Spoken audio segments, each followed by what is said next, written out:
Há mais ou menos um mês a gente falou aqui no canal sobre erros de pronúncia que envolvem consoantes do inglês. E hoje o assunto são as vogais. A gente vai falar sobre erros de pronúncia que envolvem as vogais do inglês.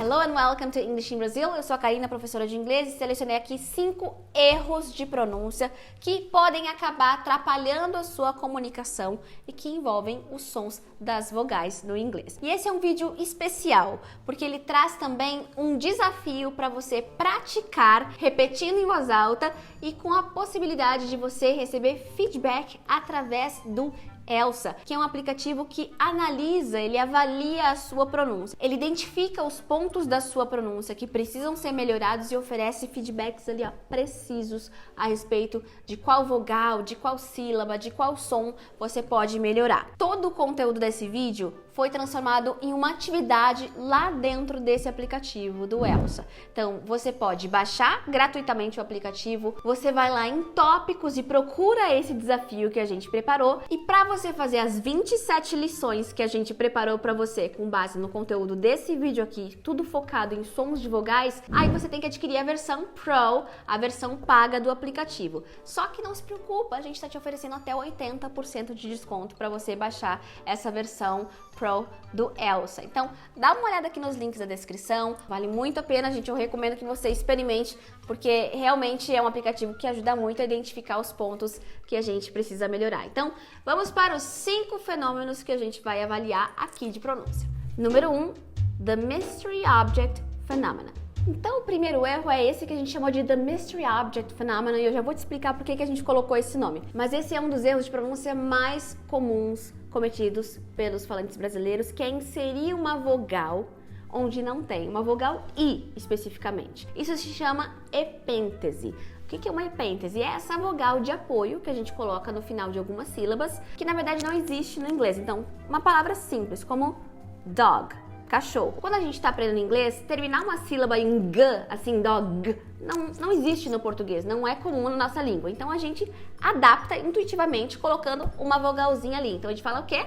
Dog, dog. É a mesma coisa que a gente faz em palavras do português, como administração em vez de administração, afta em vez de afta, hipnose em vez de hipnose. Então isso é um fenômeno que já ocorre na língua portuguesa e a gente transfere para a língua inglesa. Por quê? Porque a gente quer adaptar essas sílabas que são estranhas para nós falantes de português. Então isso pode ocorrer tanto no final de palavra, como dog, quanto em início de palavra, que uma palavra que comece com um som de consoante como o S, por exemplo, school, escola, o brasileiro vai fazer no início do aprendizado school, school, porque a gente não tem palavra começando em sk no português, entendeu? Então a gente adapta esses sons. E por que isso pode ser um problema? O problema é que nós, brasileiros, a gente se entende, né? Com o dog, com o school. Só que um falante nativo de inglês, ou até um falante não nativo, mas de outro idioma, como língua materna, ele não vai entender o que a gente está querendo dizer com, por exemplo, top, em vez de top,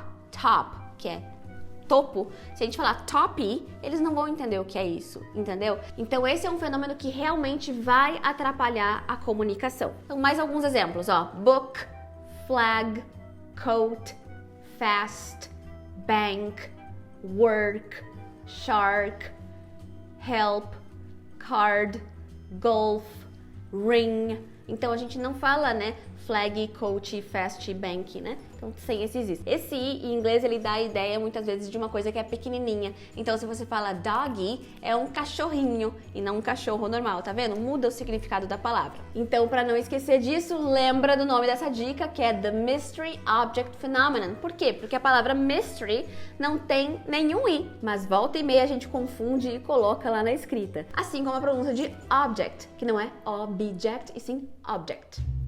Number 2, the beat it phenomenon.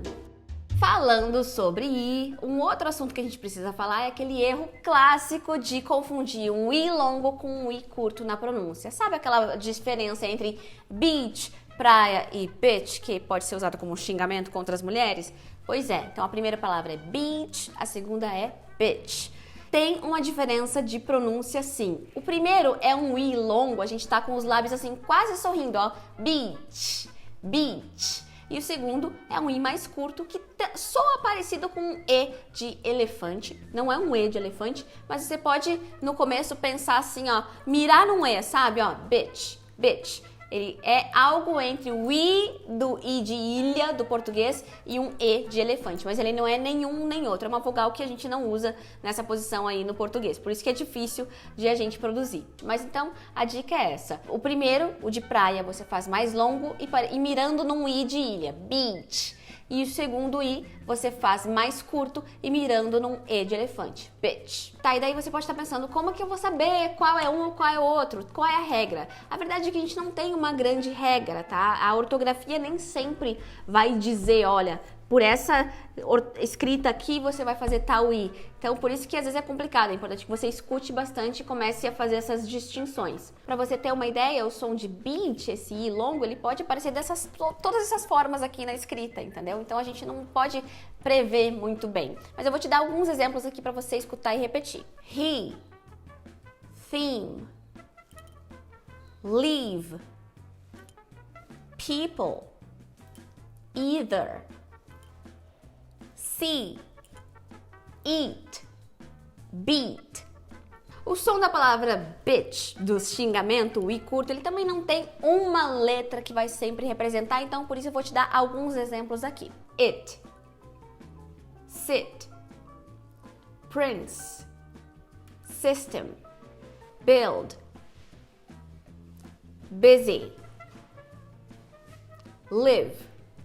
Então, para você não esquecer que tem esses dois tipos de I, lembra do Beat It Phenomenon, porque a música Beat It, do Michael Jackson, tem esses dois sons. Beat It. Beat, o primeiro é longo, e It, o segundo é curto. E lembrando que você pode praticar essa pronúncia lá no Elsa, no aplicativo, como eu mostrei pra vocês, viu? A gente tá tudo separadinho, todos esses exemplos lá, pra você receber feedback da sua pronúncia. Number 3, bed, bath and beyond phenomenon. Olha, do mesmo jeito que tem essa diferença entre I e E no inglês, também tem duas outras vogais que são muito parecidas, mas que causam mudança de significado no inglês, que são as vogais E e A.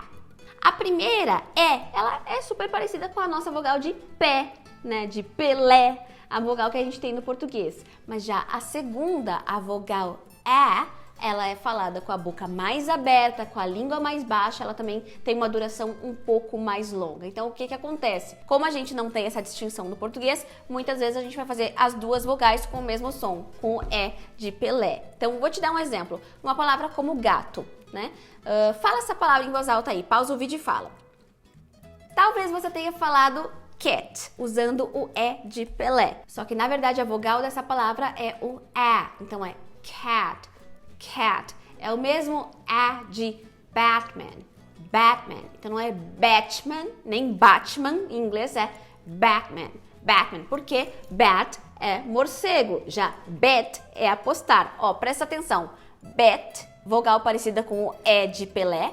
Bet significa apostar. Agora, bat significa morcego. É uma vogal mais longa, a minha boca tá mais aberta. Pen, caneta. Pen, com a boca mais aberta, panela. Então, pra mim, eu acho que de todos os contrastes, esse é o mais difícil de perceber. Então, por isso, não fique assim, nossa, eu não tô ouvindo. Às vezes a gente fica surdo mesmo para essa diferença. Só começa daqui pra frente a prestar atenção. Você não precisa começar agora a se desesperar para fazer essa vogal perfeita, porque normalmente, gente, pelo contexto, vão te entender, tá bom? Então, não precisa ficar com uma ansiedade de fazer tudo perfeito.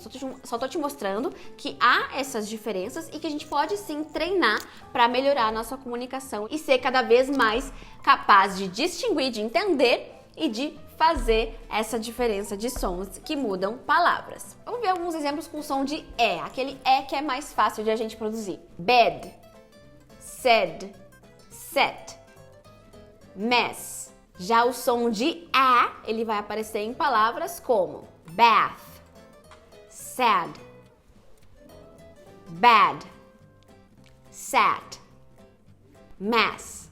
Tá vendo? A gente tem os parezinhos para cada som de vogal, muda o significado. Então, para não esquecer disso, lembra do Bed, Bath and Beyond Phenomenon. Esse, na verdade, é o nome de uma loja que vende produtos de cama e mesa e banho lá nos Estados Unidos. E, ó, o bed tem o E de ela. E o bath, que é banho, tem esse A de cat. Number 4, the full moon phenomenon. Outras duas vogais que confundem muito a nossa cabeça são as vogais U e O. O primeiro é um U longo, como o U de uva, o U da palavra tu.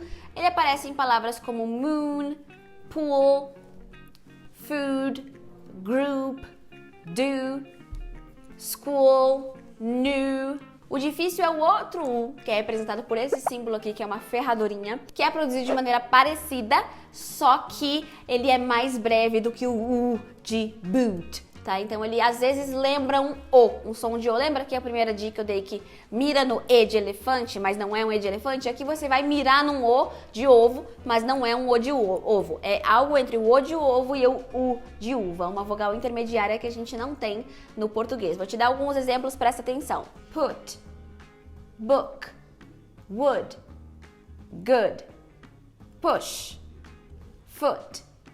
Então, um é U e o outro é O, um pouco mais curto, tá? Então, por que é importante saber disso? Porque difere o significado das palavras. Então, por exemplo, full, com U longo, é uma pessoa boba, um bobo. Agora, full, com a vogal curta, é cheio, cheio de alguma coisa, tá? Então, pra não esquecer disso, lembra de the full moon phenomenon, porque full, o fenômeno da lua cheia, porque full, o primeiro tem o O curto e moon tem o U longo. E aqui tem, na verdade, uma dica, nenhuma palavra em inglês vai terminar com um O curto, desse símbolo aqui, nenhuma palavra vai terminar com esse som acentuado. Então, sempre que você terminar com um som de U, uma palavra que está acentuado na frase, stressed, esse som vai ser um U longo. Então, por exemplo, flew, to, screw, you, who, through. Então, é tudo o U longo, tá bom?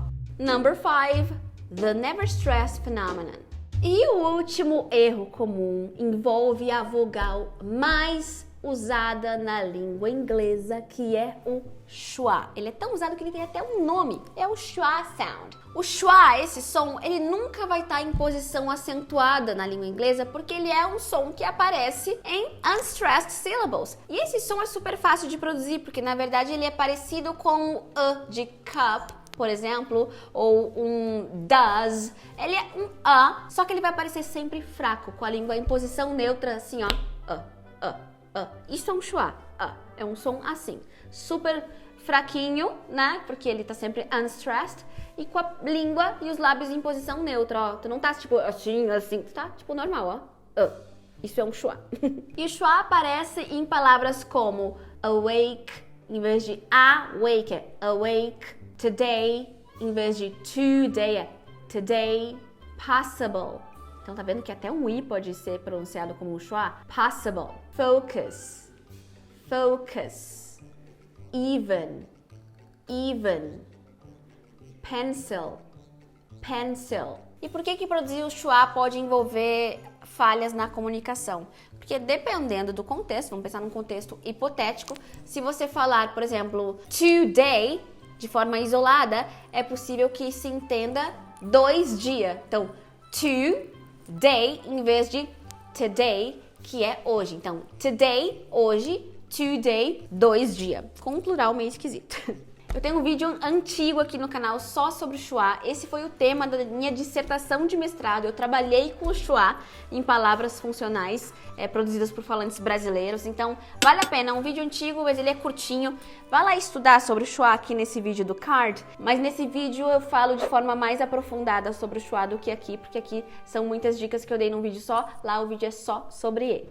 Então, você já sabe, eu fiz um desafio pra você. Você vai lá, baixa o Elsa, procura o desafio que eu preparei pra você com base nesse vídeo aqui, com as atividades só sobre esses sons de vogais, para você produzir e receber feedback sobre essa pronúncia, aproveitar o desconto aí de até 80% nos planos do Elsa e depois me contar o que achou. Pode me marcar lá no Instagram também, que eu vou adorar saber como é que foi a sua prática. Eu espero que você tenha gostado desse vídeo e a gente se vê no próximo. Bye!